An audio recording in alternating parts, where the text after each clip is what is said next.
Hey guys, Datasaurus Rex here.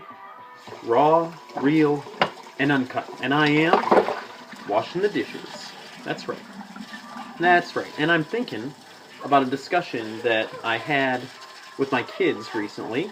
We were talking about the origins of the universe and discussing different ideas and theories and things like that. And we got on the topic of God, and one of them asked me, well, what does God look like?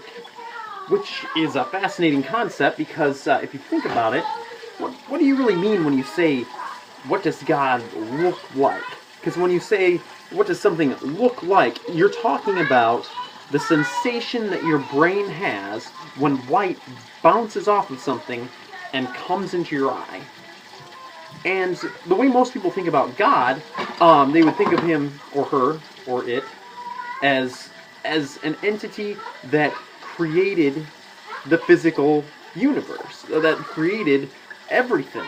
And without eyes, before God created everything, there was no eyes, there was no light, there was nothing to bounce off of, there was no bouncing, there was no physical stuff. So, what does God look like? He looks like your hand when it's behind your head. And you don't have any kind of reflective device to say, what does that look like? What does your hand look like when it's behind your head? What do your eyes look like?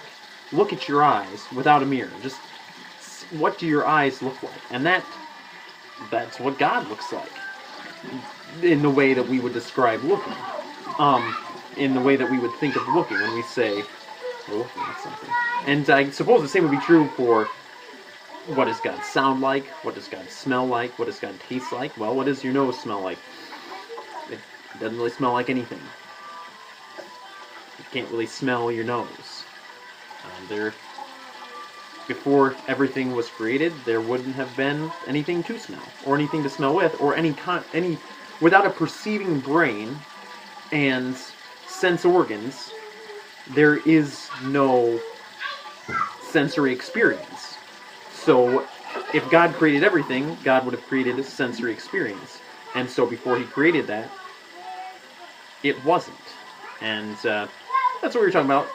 I don't know if it's true or not, but we like talking about that kind of thing. So we also like pushing buttons.